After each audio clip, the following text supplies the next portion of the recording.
Olá, turma, tudo bom com vocês? Estamos de volta aqui para mais uma aula de história.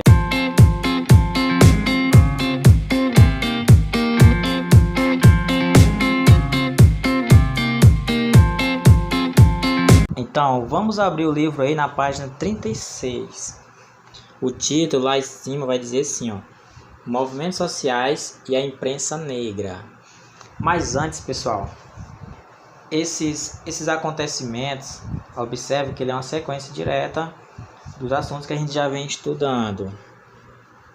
Vamos lá. Com as mudanças políticas que vinham ocorrendo no século XX e a sanção da Lei Áurea, que, como vocês bem sabem, né, foi a lei sancionada pela Princesa Isabel em 13 de maio de 1888, que aboliu a escravidão no Brasil. E é exatamente os acontecidos depois dessa abolição da escravidão.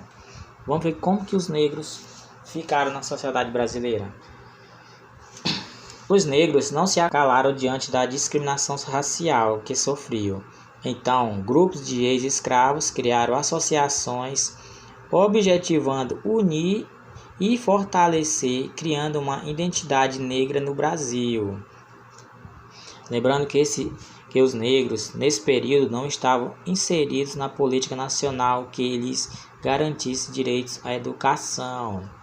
Mas uma parcela restrita dos negros conseguiram investir em sua formação educacional e em seguida foi criada a escola voltada para os negros. O objetivo era conscientizá-los da importância da educação para sua emancipação. A partir daí, começou a surgir grupos intelectuais negros que discutiam publicamente todas aquelas mazelas que os descendentes sofriam, como temos aqui a precariedade das condições de trabalho, a educação que os negros não tinham, não era inserido no Plano Nacional da Educação, o acesso à saúde e à moradia eram bastante limitados. A partir desse contexto, surgiu a chamada imprensa negra, se destacando em São Paulo. O que foi essa imprensa negra, né? Ela consistia basicamente em revistas, jornais, produzidos por negros e dirigidos ao público negro, objetivando tratar as necessidades e os direitos desse grupo, bem como combater o preconceito racial. Os principais jornais da imprensa negra foram A Pátria, em 1889, O Combate, em 1912, A Liberdade, em 1918, A Sentinela, em 1920, O Getulino, de 1923 a 1926, e O Clarim da Alvorada, de 1924 a 1932. E tiveram como destaques os autores que participaram da imprensa negra divulgando essas ideias. Foi Arlindo Veiga dos Santos, Lino Guedes, Gervásio de Moraes, Jaime de Aguiar, José Correia de Leite e Deoclésio Nascimento. A Frente Negra Brasileira, no caso FNB, foi uma importante organização que atuou luta pelos direitos afrodescendentes, formada em 1931 pelas principais lideranças da imprensa negra e foi até 1937. Aqui, pessoal, percebo que como o Estado não tinha um plano de inserir os negros na sociedade, de seria aquele grupo que deixaram de ser escravos, mas jogados ao relento, né, sem algum plano de inserção deles na sociedade. Como citada a questão da moradia, a educação, só alguns grupos conseguiu se educar, procurava estudar e desenvolver seu pensamento intelectual. A partir daí eles se organizavam com outros que também estavam inserindo os outros negros na sociedade. Então se organizaram e vocês viram aqui, eles se envolveram bastante, né, para que a sociedade negra fosse reconhecida e não sofresse a questão do preconceito, a discriminação, entre outras mazelas que eles sofriam. Vamos conhecer aqui um pouco sobre a cultura afro-brasileira como resistência. Aqui vocês vão ver lá na página 37.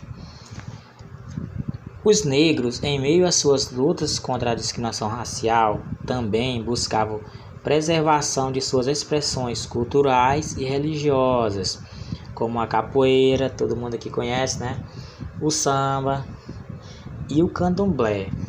Vamos relembrar aqui o que foi a capoeira. A capoeira tem seus primeiros registros no século XIX, prática cultural que mistura luta, dança e canto. No ano de 1890, a prática da capoeira tornou-se crime, previsto em lei, com pena de 2 a 6 meses de cadeia. Eu vejo como era bem complicado praticar a capoeira na época. Mas isso não fez com que os negros deixassem de praticá-la. A partir do ano de 1930, ela deixou de ser crime.